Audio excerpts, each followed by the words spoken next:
और सबसे पहले मैं, क्योंकि राजस्थान से आऊँगा, अवधेश जी आप वहाँ वरिष्ठ पत्रकार भी हैं और बहुत सारी चीज़ें देख रहे हैं, जिस तरह से कोरोना के इस काल में एक राजनीति चल रही है परीक्षा को लेकर। शिक्षा जरूरी है तो परीक्षा भी जरूरी है। जब आप ऑनलाइन शिक्षा दे रहे हैं, जब आप सब लोगों को उस तरीके की व्यवस्थाएं दे रहे हैं, और दूसरा जब आप कह रहे हैं कि सब लोग घर आइए, सब लोग जाइए, सब लोग अनलॉकडाउन की बात हो रही है, फैक्ट्रियों में मजदूर बुलाने की बात हो रही है, हर तरीके से चल रहा है, तो कहीं ना कहीं जो राजनीति है वो ना होकर अगर बात ये हो कि जो शिक्षा के बाद जो परीक्षा होनी हो, परीक्षा उस तरीके से हो कि जो भी संपूर्ण सुरक्षा उस छात्र की हो सकती है वो होनी चाहिए। इसे लेकर आप कैसे देखते हैं और कितनी जरूरी इस शिक्षा के बाद की परीक्षा को मानते हैं, चाहे वो जेईई की हो और चाहे वो एनईटी की हो? जी देखिए सर, पूरी जो स्थिति है कोविड को लेके वो बहुत दुर्भाग्यजनक स्थिति है, बहुत अनियंत्रित स्थिति है। उसमें जो राजनीति हो रही है, क्योंकि ऐसी स्थिति में पूरी दुनिया इस महामारी से जूझ रही है, ऐसी बहुत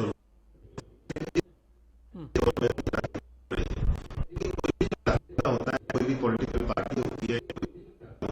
मुझे लग रहा है तकनीकी खराबी है, और शायद अभी हम में सब अभी जब तक आप क्या जो आवाज़ है वो सही तरीके से नहीं आ रही। और मैं, हमारे साथ पटना से अजीत कुमार जी हैं।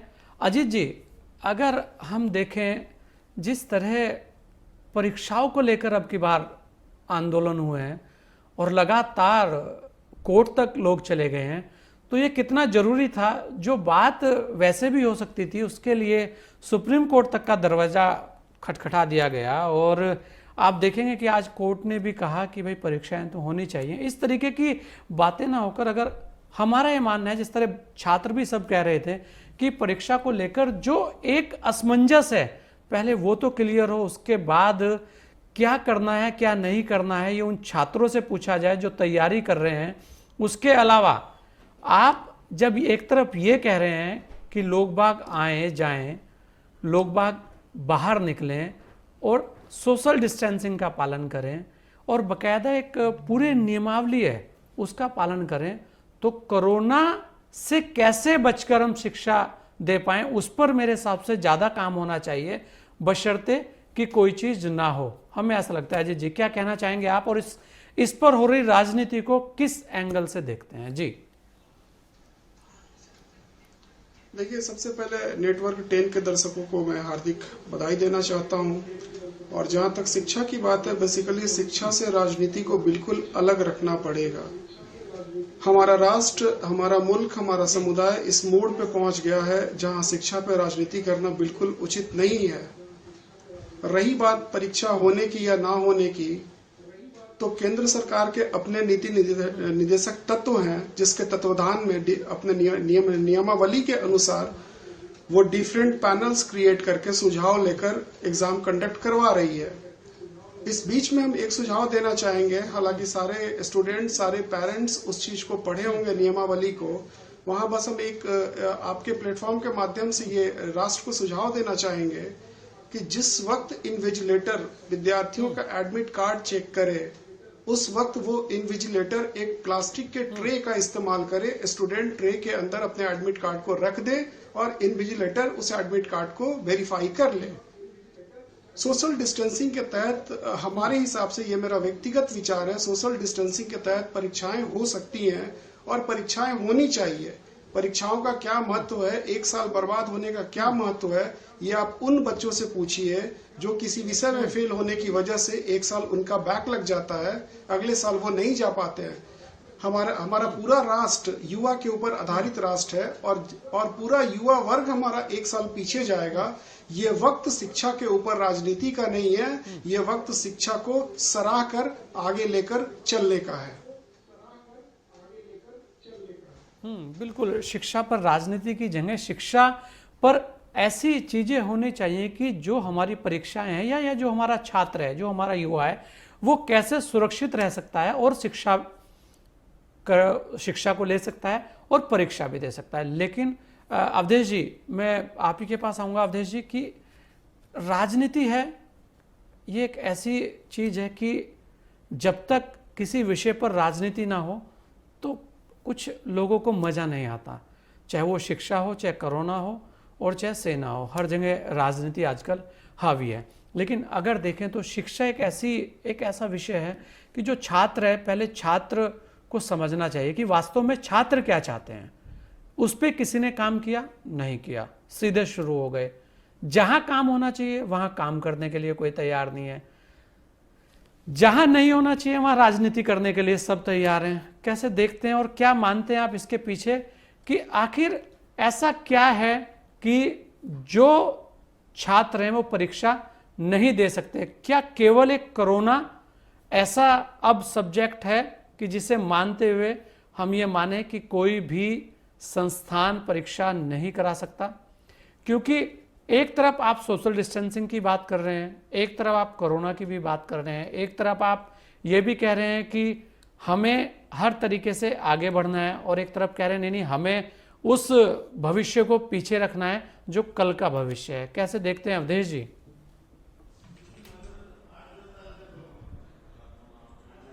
देखिए, सभी लोगों को इसमें संतुलन कायम करके रखना होगा, क्योंकि ये जो स्थिति है पूरी, ये बहुत विचित्र स्थिति है, बहुत ऐतिहासिक स्थिति है, और पहली बार पूरी दुनिया इस स्थिति से रूबरू हो रही है। तो इससे कैसे निपटना है, इसका कोई फिक्स फॉर्मूला तो है नहीं।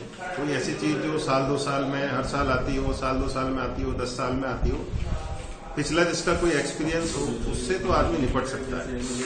लेकिन ऐसी चीज जो पूरी दुनिया जिससे पहली बार जूझ रही है, पहली बार मिल रही है, उससे निपटने का कोई फॉर्मूला तो किसी के पास है नहीं। तो चीजों को किस तरह से जो प्रॉब्लम्स आ रही हैं धीरे धीरे, चाहे स्टूडेंट्स के बीच में है, चाहे जो एजुकेशनल इंस्टीट्यूट हैं जहाँ पे एग्जाम हो रहे हैं उनके बीच में है, वहाँ किस तरह की समस्याएं आ रही हैं, उनको आइडेंटिफाई करके सरकार को उनका समाधान निकालना चाहिए, नहीं कि उस पर राजनीति करनी चाहिए। जो आपने परीक्षा का मुद्दा बताया, उस पर आप देखिए, जो पॉलिटिकल पार्टी हैं, विशेष रूप से जो विपक्ष में है केंद्र में, उनको ये लगता है कि छात्रों का एक तबका परीक्षा नहीं चाहता है। इस वजह से उन लोगों ने विरोध किया, क्योंकि जो पूरी राजनीति होती है वो पब्लिक ओपिनियन पर एक तरह से चलती है आजकल, क्योंकि किसी की भी कोई नीति अब नहीं बची है। सब चाहते हैं कि जो पब्लिक की ओपिनियन है उसके हिसाब से अपने फैसले लें और उसके हिसाब से राजनीति वो करें। तो इस वजह से जो विपक्ष की पार्टी हैं, उन्होंने जो परीक्षा है उसका विरोध किया। लेकिन परीक्षा सब जगह हो रही है। जिन सरकारों ने विरोध किया, जिन राज्यों ने विरोध किया, वहां पर छात्रों को परीक्षा केंद्र तक पहुंचाने की जिम्मेदारी राज्य सरकार उठा रही है। तो मेरे हिसाब से इसका विरोध उचित नहीं था, क्योंकि जो स्टूडेंट है वो कब तक सफर करेगा? ये तो महामारी का तो पता नहीं है कब जाके खत्म होगी, कब वैक्सीन आएगी। तो बीच में इतना जो लंबा समय है उसको आप जाया नहीं कर सकते किसी भी तरह से। तो जो परीक्षा तो होनी है, सरकार को ये देखना चाहिए किस तरह से जो गाइडलाइन है पूरी हेल्थ डिपार्टमेंट की, WHO की, उनका पालन करते हुए किस तरह से परीक्षाएं आयोजित की जाए। बिल्कुल, ये बहुत बड़ा एक विषय है कि उस पर चर्चा नहीं होती, उस पर बात नहीं होती। बात होती है राजनीति पर, बात होती है वोट बैंक की, बात होती है अब छात्रों को भी राजनीति में घसीटने की। क्योंकि आज जो समय है, ठीक है, एक ऐसी महामारी है जिससे अभी समय लगेगा जिसे जाने में, और जब लगातार हर आदमी संघर्ष कर रहा है, पूरा विश्व संघर्ष कर रहा है, हम भी कर रहे हैं, तो ऐसे में जो भारतीय लोग हैं वो इसका डटकर मुकाबला कर रहे हैं और अपने आप को हमें आगे भी बढ़ाना है। और हमारे साथ डॉक्टर अनिल पटेल भी हैं, उनसे भी हम जानेंगे। डॉक्टर साहब, आपको भी पिछली बार भी हमारी वार्ता जब हुई तो यही एक विषय था कि JEE और NET को लेकर जो पूरा हंगामा मचा है, उसकी जगह जो छात्रों के विचार हैं, छात्रों के दिल में क्या है, आखिर छात्र क्या चाहते हैं। क्योंकि सबसे अहम बात यह है कि हमारे छात्र क्या चाहते हैं। एक तरफ आप लगातार कह रहे हैं कि 10 वर्ष से कम और 40 वर्ष से ज़्यादा उम्र के लोगों के लिए कोरोना एक डेंजर स्थिति में है। ऐसे में वो युवा हैं, वो हमारा भविष्य भी हैं। उसे लेकर हम इस तरीके की बात ना करके हम चाहते हैं कि परीक्षा ना करवानी पड़े। आप ये बोलिए कि परीक्षा करवाने के लिए ठीक है 1 महीना और डिले हो, लेकिन वो डिले इस बात पे हो कि हमारी जो सरकार की तैयारियां हैं वो पूरी नहीं है, हम जो WHO की गाइडलाइन है अभी उसे फॉलो नहीं कर पाएंगे, या वो जो बच्चे हैं जिनको आप छात्र कह रहे हैं जो पूरे समझदार हैं या उनसे करवा नहीं पाएंगे। अरे वो तो खुद ही समझदार हैं, पूरी गाइडलाइन को खुद ही पालन करेंगे उस चीज़ का। तो ऐसे में बहुत सारे सवाल खड़े होते हैं। और डॉक्टर अनिल जी, अगर आप पूरा, मैं कहूँगा कि आप पूरा बताएं कि कितने स्टूडेंट इसमें आ रहे हैं और कितना बड़ा नुकसान 1 साल का उन्हें होगा अगर वो परीक्षा नहीं देते, उसके अलावा जो कंपटीशन है वो कितना बड़ा हो जाएगा उस 1 साल के बाद। तो ऐसे ही बहुत सारे सवाल थे और हम जानेंगे आप ही से, क्योंकि आपने उस वक्त भी इस पे पूरी तैयारियां की थी और बड़े अच्छे से बताया था। एक बार फिर हम चाहेंगे कि आप पूरा इसका डाटा अपनी तरफ से बताएं। जी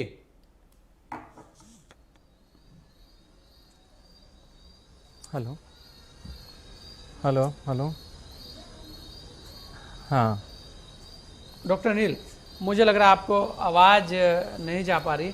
और अजीत जी, अगर हम ये बोलें कि वर्तमान समय में, चलो मान लेते हैं कि कोरोना को लेकर परीक्षा नहीं होती, तो इसके बाद जब 1 साल के बाद, चलिए 1 साल तक कोरोना सही हो जाएगा ऐसा मान लेते हैं, और या नहीं हुआ, तब क्या स्थिति है? तब भी तो आपको फिर परीक्षा में जाना पड़ेगा। और अगर सही हो जाता है तो कितना बड़ा कंपटीशन उन स्टूडेंट्स के लिए हो जाएगा जो पिछले वाले हैं और जो आएंगे और जिनके लिए लास्ट एक अटेम्प्ट है। जी अजीत जी। देखिए, बेसिकली हम लोग कोरोना के इस मोड पे आ गए हैं जहां अगर मगर ऐसा वैसा का कोई सवाल नहीं आता है। एग्जाम करवाना है तो करवाना है, और यदि एग्जाम करवाना है, आपको लग रहा है कि अभी चीजें आपके हिसाब से फिजिबल नहीं है, पेरेंट्स को लग रहा है कि पेरेंट्स को कॉन्फिडेंस में नहीं लिया गया है एग्जामिनेशन के डेट को डिक्लेयर करने के लिए, तो हम सुझाव देना चाहेंगे कि इस एग्जाम को आप 1 महीने के लिए एक्सटेंड कर दीजिए। लेकिन बेसिक प्रॉब्लम एग्जाम के डेट को एक्सटेंड करने का नहीं है। बेसिक प्रॉब्लम यहाँ ये आ रही है कि आप कोरोना काल में सेंटर इतना कम दिए हैं। बिहार में मात्र 12, 10 और 12 सेंटर हैं नीट की परीक्षा के लिए, मेडिकल के एंट्रेंस के लिए। अब 12 सेंटर पे लोग इस कोरोना के काल में कैसे पहुंचेंगे? एक छोटे छोटे गाड़ी वाले, प्राइवेट टैक्सी वाले 100-200 किलोमीटर दूरी तय कराने का कहीं 10,000, कहीं 8,000, कहीं 12,000 मांग कर रहे हैं। तो सरकार को ये सुनिश्चित करना होगा कि परीक्षा लेना है, लेकिन परीक्षा लेना है तो पूरे बंदोबस्त के साथ लेना है। ज्यादा से ज्यादा सहूलियत देना है पेरेंट्स को, ज्यादा से ज्यादा सहूलियत देना है छात्रों को, ताकि छात्रों को कठिनाई ना हो और पेरेंट्स को कठिनाई ना हो। जब इन दोनों को जब कोई प्रॉब्लम नहीं होगा, तो हमें नहीं लगता है कि राजनीतिक पार्टी बीच में आके राजनीति करके एग्जाम को रोकेगी, चलाएगी, क्या करेगी, नहीं करेगी। अल्टीमेटली जो छात्र दिन रात मेहनत करके 2 साल मेहनत करके तैयारी किया है मेडिकल का, वो कुछ ना कुछ परिणाम चाहता है, उसके पेरेंट्स कुछ ना कुछ परिणाम की उम्मीद रख रहे होंगे इस कोरोना काल में भी। तो हमारे हिसाब से व्यवस्थाएं और दुरुस्त करने की जरूरत है, ना कि परीक्षा को नहीं कराना, 1 साल तक वैक्सीन का इंतजार करना। यही है कि व्यवस्थाओं पे राजनीति होनी चाहिए, क्योंकि सवाल बड़ा वाजिब है आपका कि सबसे बड़ी बात यह है कि जो सेंटर है वहां सबसे बड़ा चैलेंज है कि बच्चे वहां तक पहुंचेंगे कैसे। दूसरी बात, क्या वहां पे होटल की व्यवस्था है।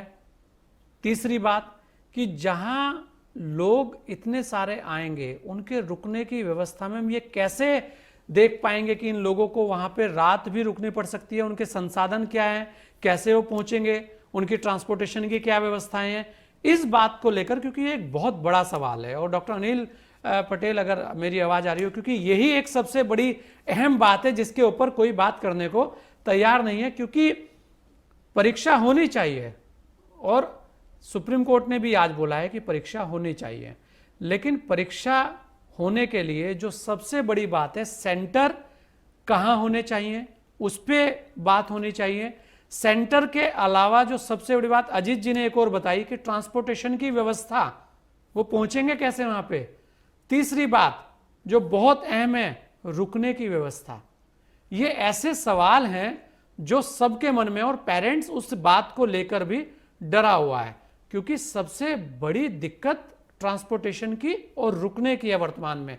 तो ऐसे में उस पर सबसे ज़्यादा बात होनी चाहिए, क्योंकि उसकी तैयारियों को लेकर वास्तव में जो बातें हैं, इन बातों को लेकर ही जाना चाहिए था और उसको फिर सरकार को ये क्लियर करना चाहिए था कि ये सब व्यवस्थाएं दुरुस्त हैं, तब परीक्षा देने में कोई दिक्कत नहीं। तो ऐसे भी बहुत सारे सवाल हैं डॉक्टर अनिल पटेल, तो जिसे लेकर भी एक बार को ये कहा जा सकता है कि वास्तव में क्या हम इतने तैयार हैं। जी सबसे पहले तो मैं आपके और आपके चैनल के तरफ से जो जेई का एग्ज़ाम दे रहे हैं बच्चे, उन सबको शुभकामनाएं देता हूं, और आने वाले नीट में जो बच्चे बैठेंगे उनको भी मेरी बहुत सारी शुभकामनाएं। अब बात कर लेते हैं, हम लोगों ने पिछले डिबेट में भी इस बात पर चर्चा किया था कि राजनीति गलत दिशा में हो रही है, राजनीति होनी चाहिए कि व्यवस्था कैसे हो। और कई उसके बाद हमने देखा कई प्रदेश के जैसे उड़ीसा है, झारखंड है, ऐसे जगहों से आई हमारे को अच्छी खबर आई कि वहाँ ट्रांसपोर्ट खोल दिया गया। सरकार ने उड़ीसा में कहा भी कि जिस बच्चे को ट्रांसपोर्ट चाहिए, जिस बच्चे को सेंटर पर जाने में परेशानी है, उसको हम मदद करने को तैयार हैं। तो हम तो यही चाह रहे थे, हम चाह रहे थे कि बच्चे 1 साल से तैयारी कर रहे हैं, कोई कई साल से तैयारी कर रहे हैं। और मैंने पिछले बार भी कहा था कि ऐसे भी कई बच्चे हैं जो जिनका लास्ट ईयर बचा हुआ है, अगर हम उनका एग्जाम इस साल नहीं कराएंगे तो उन्होंने अपनी जीवन के 7 साल 17 साल से 25 साल तक लगा देता है बच्चा।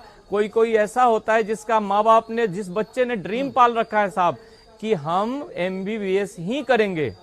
अच्छा, उसमें भी आपको एक मजे की बात बता दूं कि कई ऐसे बच्चे हैं जिन्होंने स्टेट की सीट मिल गई तो उन्होंने ख्वाब बनाया कि नहीं, हम साल भर और मेहनत कर लेंगे लेकिन हम ऑल इंडिया की सीट उठाएंगे। किसी को ऑल इंडिया की सीट मिला तो उसने कहा कि हम एम्स में एडमिशन लेंगे। इसके लिए बच्चे सेक्रीफाइस करते हैं, एक एक जुनूनी बच्चे हैं। अगर हम उनका एग्जाम रोकेंगे तो उन पर क्या बीतेगा ये सबको पता है। और जो लोग हल्ला कर रहे थे जेई का, अभी मेन का एग्जाम चल रहा है, जाकर देखा जाए। मैं भी कई सेंटर पर जाकर देखा हूं कि व्यवस्था सही है कि नहीं। कई मीडिया बंधुओं से भी बात करता रहता हूं कि भाई कहीं सब जगह सही चल रहा है ना, तो अभी तक तो कोई शिकायत नहीं मिली है। लेकिन फिर भी अगर कहीं कोई शिकायत है तो राजनीति इस पर होनी चाहिए। और ये एक सैंपल है जो अभी जेई मेन का चल रहा है, इसमें कोई कमी आती है इस पर राजनीति हो, ताकि आने वाले एग्जाम में व्यवस्था और चुस्त दुरुस्त हो और नीट में इस जितनी कमियां हैं कोई कमियां न रही ट्रांसपोर्ट की, अभी हमारे साथ एक साथी कह रहे थे, तो ट्रांसपोर्ट की व्यवस्था कई स्टेट ने करी और जिन स्टेट ने नहीं करा है हम उनसे भी आग्रह करते हैं कि बच्चों का एग्जाम करवाइए, व्यवस्था दीजिए, ट्रांसपोर्ट दीजिए, लेकिन रोकिए नहीं। ये हमारे भविष्य के, ये हमारे देश के आगे के स्वास्थ्य सेवा, इतना महत्वपूर्ण सेवा है, इसमें जाने वाले बच्चे हैं। 1 साल रोक देंगे तो ये लगभग 75,000 ये MBBS वाले और बाकी जो BDS वाले हैं, जबकि आप देखिए BDS के कॉलेज ही 50 हैं मात्र आसपास देश भर में सरकारी के, बाकी प्राइवेट ही हैं, लेकिन करते हैं ना। और ये 1 साल हमारा कम डॉक्टर बनने का मतलब समझ रहे हैं कि हम भविष्य में इस कमी को पूरा नहीं कर पाएंगे।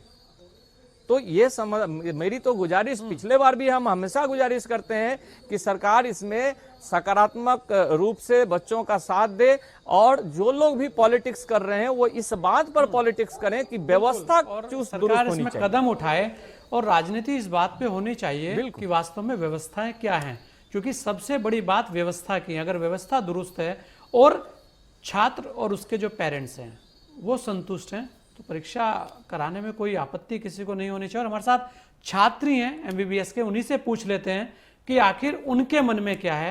विवेक जी, आप तो खुद MBBS के छात्र हैं, तो आपको कैसा लगेगा अगर परीक्षा ना हो और 1 साल पीछे कर दिया जाए, या आप अगर अब कोई परीक्षा देना चाह रहे हो और उसमें यह आ जाए कि आपकी तैयारी के बाद कि नहीं अभी आप नहीं दे पाएंगे, तो तब आपको कैसा लगेगा? दूसरी बात, कोरोना को लेकर एक छात्र का नजरिया क्या है, क्योंकि आप खुद एक छात्र हैं और MBBS के छात्र हैं, तो अपने आप में बहुत सारी बातें आपसे ही क्लियर हो जाएंगी और बहुत सारे लोग आपको सुनना भी चाहेंगे। जी विवेक जी। जैसा कि पिछले साल मई में 5-6 मई के आसपास हमारी नीट की परीक्षा हुई थी, उसके बाद तुरंत ही लोगों ने शुरू कर दिया कि हाँ, हमें जो अगली नीट की परीक्षा है उसके लिए जम के मेहनत करनी है। और उन्होंने पूरा अपना 1 साल इसके लिए लगा दिया कि अगली जो नीट की परीक्षा है 2020 में जो होगी उसमें हम जी जान से अच्छा रिजल्ट लाएंगे। कुछ लोगों ने एम्स का सोचा है, कुछ लोगों ने अच्छे जिन्हें BDS सीट मिली है उन्होंने MBBS का सोचा है। तो उन्होंने मतलब अपनी पूरी जी जान से इसमें मेहनत करी है। तो अगर पहली बात तो जब ये परीक्षा मई में होनी थी उसे अगस्त तक टाला गया, फिर उसके बाद इसे सितंबर में टाला गया, तो लोगों के जो विद्यार्थी हैं उनके दिमाग में एक पैनिक सिचुएशन बन चुकी है कि अब जो परेशानियाँ ये और बढ़ती जा रही हैं। क्योंकि जब हमने देखा मई में जो कोरोना केसेस थे वो कम थे अभी के मुकाबले, अभी कोरोना केसेस बहुत ज़्यादा बढ़ चुके हैं। और मुझे नहीं लगता कि अगर हम इसे और टालेंगे तो कोरोना केसेस जो हैं वो कम हो जाएंगे, ये दिन प्रतिदिन बढ़ते ही जा रहे हैं। हम क्या कर सकते हैं इसमें, हम पेरेंट्स को और स्टूडेंट्स को अपनी कॉन्फिडेंस में ले सकते हैं और जितने भी SOPs हैं, केंद्र सरकार ने जितनी भी SOPs गाइडलाइंस जारी करी है उनको अच्छे से उनका पालन किया जाए, सारी व्यवस्था अच्छे से की जाए। और ये हर एक राज्य सरकार की जिम्मेदारी है, हर एक पेरेंट की जिम्मेदारी है, जो वहाँ पे टीचर्स होंगे उनकी जिम्मेदारी है, जो छात्र एग्ज़ाम देने जा रहे हैं उनकी जिम्मेदारी है कि हर चीज़ जितनी भी SOPs हैं उनको अच्छे से उनका पालन किया जाए और इस महामारी से बचा जाए। जी सर। बिल्कुल, इस महामारी से बचा जाए। बहुत बड़ी बात है कि जो छात्र हैं वो खुद तैयार हैं कि हमें परीक्षा देनी चाहिए, क्योंकि आपने पूरे 2-2 साल 3-3 साल, बल्कि जैसे डॉक्टर पटेल बता रहे हैं कि 7-7 साल से भी कुछ लोग तैयारियां कर रहे हैं। ऐसे में जिनके पास लास्ट एक मौका है उनके लिए बड़ी ये बात होगी कि अगर इस वक्त ऐसी चीज़ें होती हैं तो उनका भविष्य जरूर अंधकार में उन्हें दिखेगा। तो ऐसी बहुत सारी बातें हैं, उस चर्चा को जारी रखेंगे। जाइएगा नहीं, लेते हैं एक छोटा सा ब्रेक, जल्द लौटेंगे आपके बीच।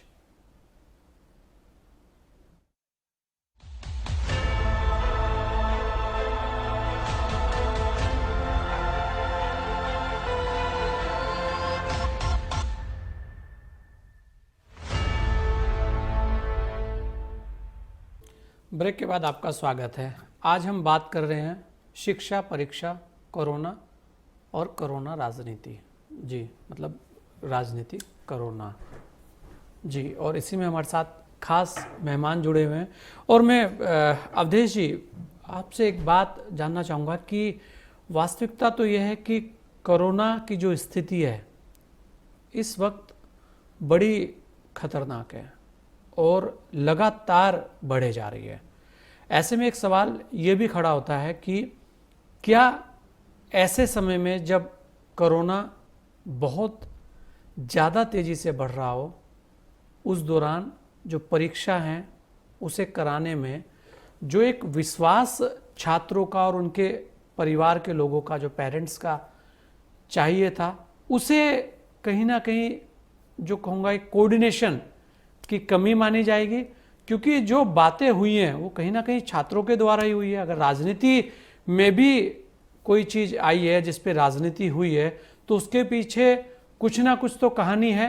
तो ऐसे में कुछ ऐसे सवाल हैं कि वो एक बात की ओर इशारा करते हैं कि जो एक कोऑर्डिनेशन होना चाहिए था, जो छात्रों को ये विश्वास दिलाना था कि हम सरकारें हर तरीके से तैयार हैं और आप निश्चित तौर से आइए, एग्ज़ाम दीजिए, हम सेंटर भी ज़्यादा बढ़ाएंगे और आप लोगों को किसी प्रकार की कोई समस्या नहीं होगी और बाकायदा आपका हर तरीके का टेस्ट हम ही कराएंगे। बहुत सारी ऐसे सवाल हैं जो घूम रहे हैं। इसे लेकर आप क्या कहना चाहेंगे कि आखिर ये जो राजनीति हुई उसमें कहीं ना कहीं तो कुछ चूक हुई है किसी से, जो इस तरीके की बातें हुई और उसके लिए कोर्ट तक आना पड़ गया। जी अवधेश जी। मैं आ रहा हूँ। देखिए इस पूरा जो एपिसोड है परीक्षा को लेके, इसकी आप क्रोनोलॉजी को समझिए। सरकारों ने या पॉलिटिकल पार्टीज ने जब परीक्षाओं को लेकर बात हो रही थी तब कोई तरह की ना तो बयानबाजी दिया था, ना किसी सरकार ने कोई डिसीजन लिया था। पहली जो पहल की गई थी वो छात्रों की ओर से की गई थी। जिन छात्रों ने परीक्षा का विरोध किया वो ऐसे छात्र नहीं थे जिन्होंने पूरी जी तोड़ मेहनत की थी, जो परीक्षा देना चाहते थे। छात्रों के उस तबके ने परीक्षाओं का विरोध किया जिनकी तैयारी पूरी नहीं थी, जो उस परीक्षा को लेके सीरियस नहीं थे। वो उसको एक ऐसा होता है ना कि भाई आपने फॉर्म भर दिया, अप्लाई कर दिया, तो आपको एग्जाम तो देना ही पड़ेगा। उनकी कोई तैयारी नहीं थी। इस तरह के छात्रों की ओर से विरोध किया गया।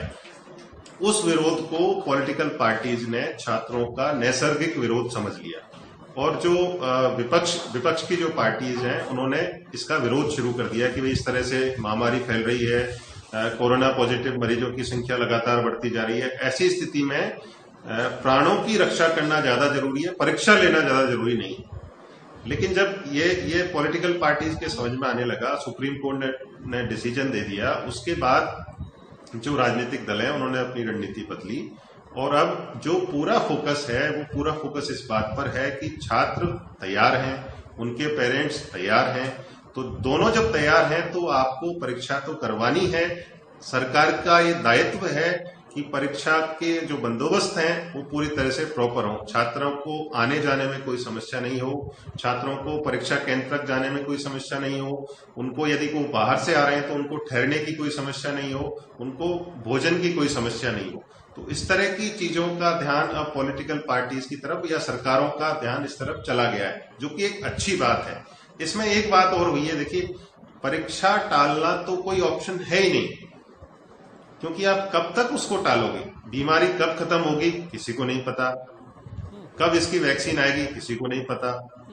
तो जब आपको पता ही नहीं है कि ये कब खत्म होगी तो आप एक लंबे टाइम तक कोई भी परीक्षा को नहीं टाल सकते हैं। महीना 2 महीना आपको समझ में आता है। देखिए कोई भी छात्र तैयारी करता है, उसकी तैयारी को आप किनारे कर भी दें तो उसके साथ बहुत सारे फैक्टर जुड़े होते हैं।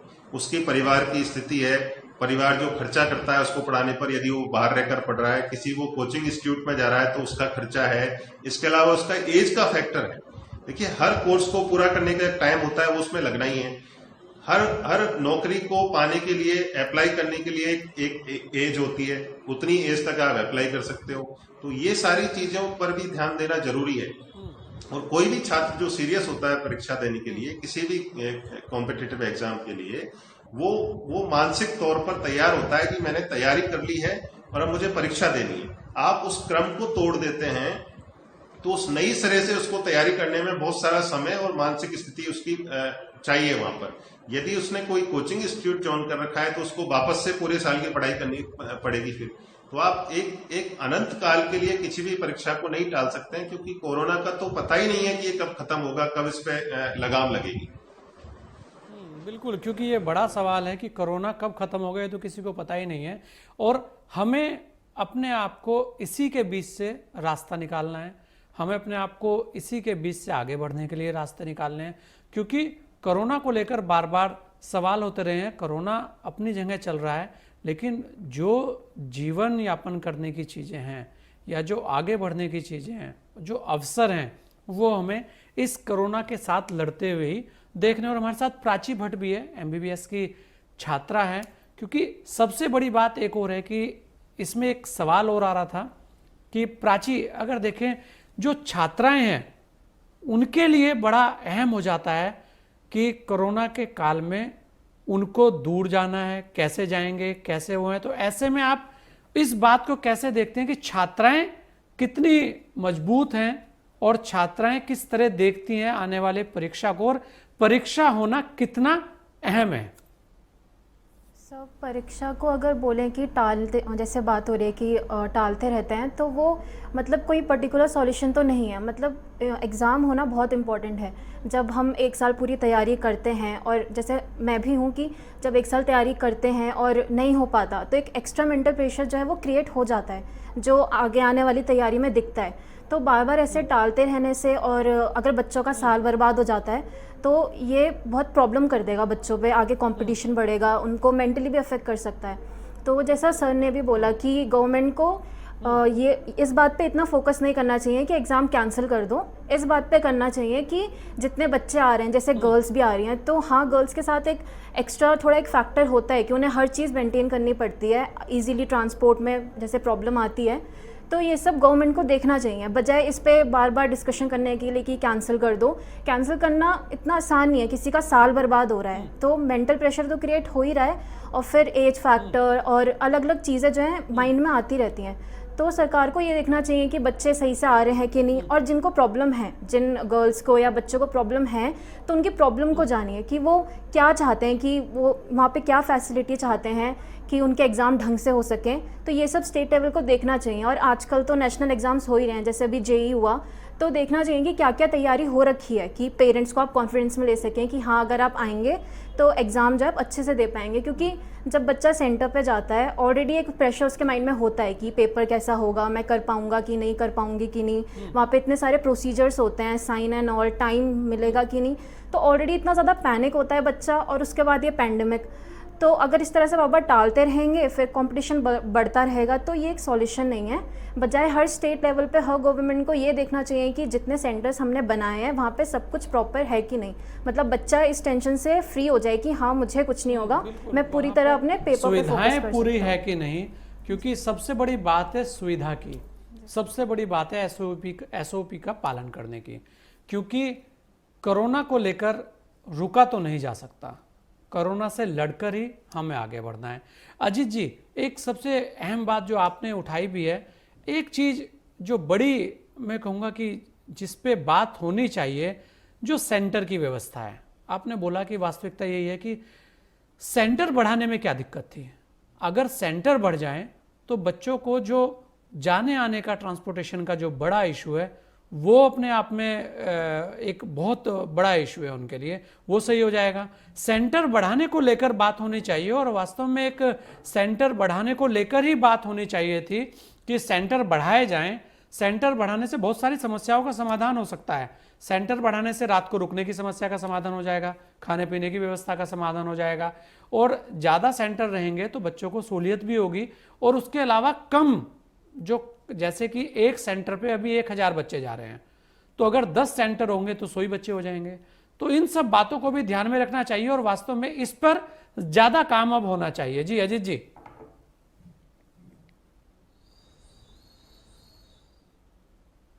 और जहाँ तक हम सोच पा रहे हैं, सेंटर नहीं बढ़ाने के पीछे केंद्र सरकार का एक ही मकसद रहा होगा कि पूरे परीक्षा के एडमिनिस्ट्रेशन को सेंट्रलाइज कंट्रोल किया जाए। क्योंकि कोरोना की स्थिति हमारे पास सुविधा उतना नहीं है, किसी राज्य में लॉकडाउन है, किसी शहर में लॉकडाउन है, किसी जिला में लॉकडाउन है। तो डिसेंट्रलाइज और स्कैटर्ड, हम सेंटर को जब स्कैटर्ड कर देंगे, वितरित कर देंगे, अलग अलग जगहों पे बहुत सारा सेंटर क्रिएट कर देंगे, तो फिर उसको एडमिनिस्ट्रेट करने में दिक्कत होगा, उसको कंट्रोल करने में दिक्कत होगा। शायद यही एक बड़ी वजह है जिसकी वजह से हमारी केंद्र सरकार ने सेंटर की संख्या कुछ कम रखी है, नियंत्रित रखी है, अपने हाथ में कंट्रोल करके। नहीं, सेंटर, क्योंकि सेंटर बढ़ने से तो बहुत सारी सहूलियत हो सकती है। उसके अलावा जो तैयारियां हैं उसको लेकर जो बात हो रही है, उस तैयारियों को लेकर कहीं ना कहीं प्रचार प्रसार उस तरीके का उन जो छात्र हैं जो आ रहे हैं उनके पेरेंट्स को होना चाहिए कि हमारे यहाँ सारी व्यवस्थाएं इस तरीके से, आपको रहने की कोई दिक्कत नहीं होगी, आपको आने जाने की कोई दिक्कत नहीं होगी। अभी आप ही बता रहे हैं कि 10-10 हज़ार भी लोग मांग ले रहे हैं, तो ऐसे में सरकार की बड़ी जिम्मेदारी बन जाती है ट्रांसपोर्टेशन की, कि ऐसी व्यवस्थाएं करें कि ट्रांसपोर्टेशन हो, और वो भी पूरा सैनिटाइज वाला ट्रांसपोर्टेशन हो। जी अजीत जी। देखिए, बेसिकली गवर्नमेंट जो है, गवर्नमेंट से सबसे पहले यही चूक हो गई, यही भूल हो गई कि उन्होंने पेरेंट्स को कंट्रोल में नहीं लिया एग्जाम के लिए। यदि वो पेरेंट्स को कंट्रोल में ले लेते तो आज वो पेरेंट्स सुप्रीम कोर्ट या हाई कोर्ट का दरवाजा नहीं खटखटाते। यदि पेरेंट्स हमारे कंट्रोल में होते, व्यवस्थाएं हमारी अच्छी होती, तो सारी परीक्षाएं, केवल हम मेडिकल की बात नहीं कर रहे हैं, तमाम एंट्रेंस एग्जाम, तमाम कॉम्पिटिटिव एग्जाम्स, सारी परीक्षाएं इस कोरोना के अवसर में भी संभव थी।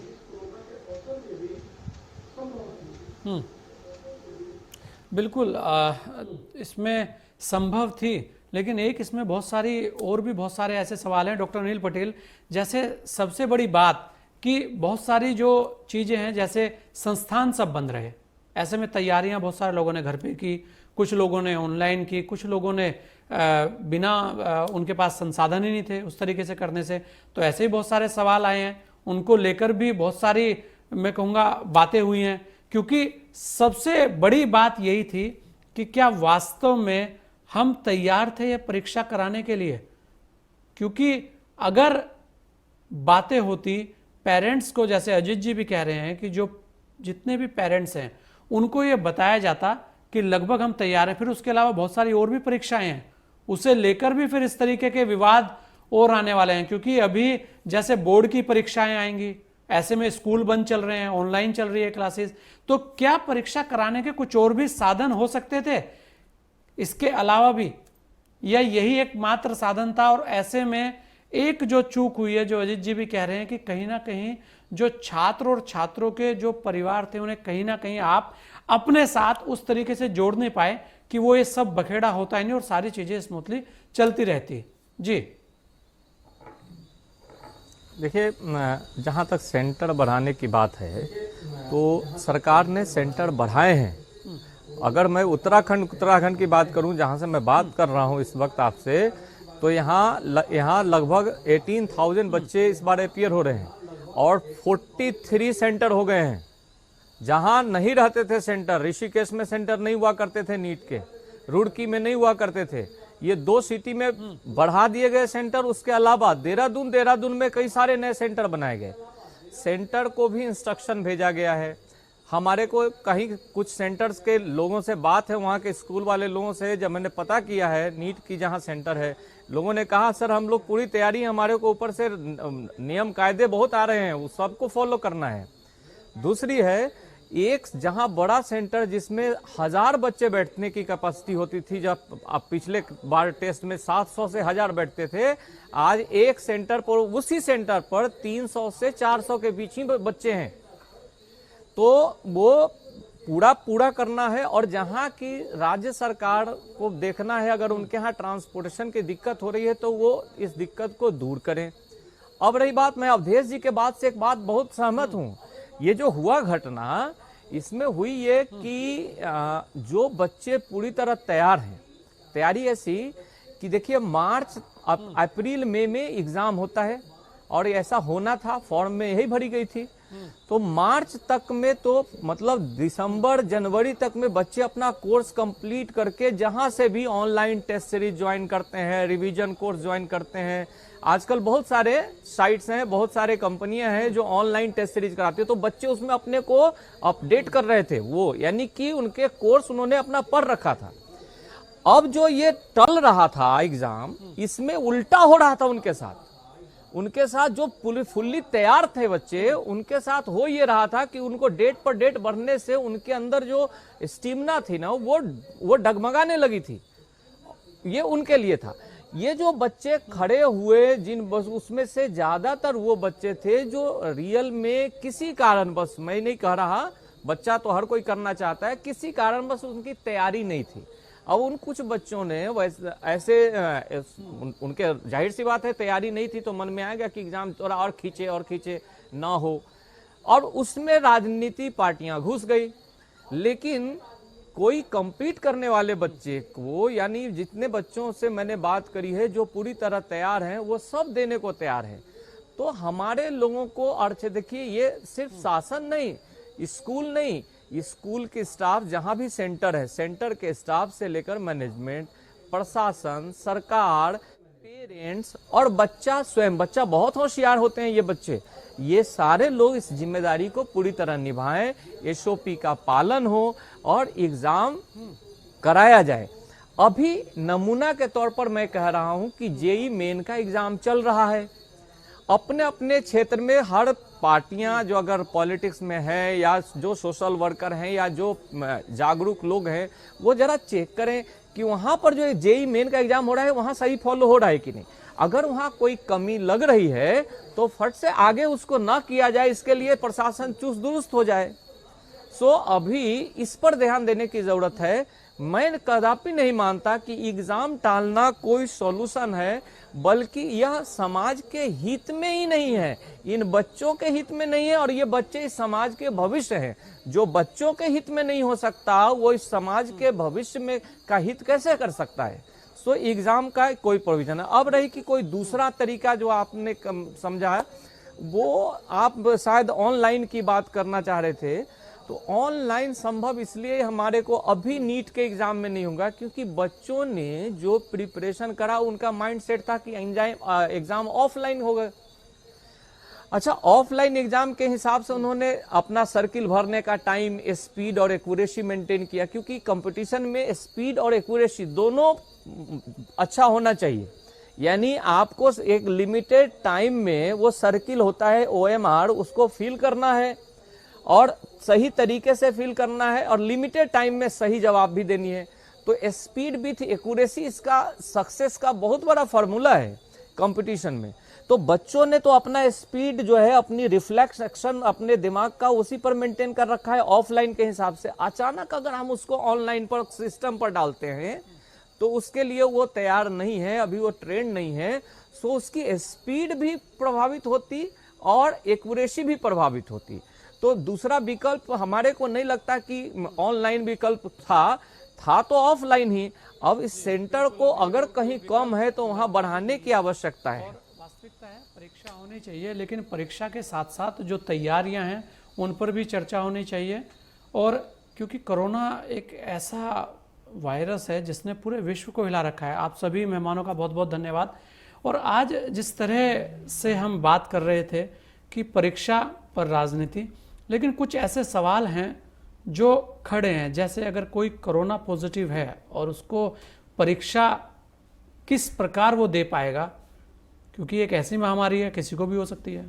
तो ऐसे में उसके सामने भी एक है, किसी का परिवार क्वारंटाइन है, कहीं पर ऐसी स्थिति है कि वो बाहर ही नहीं निकल सकता।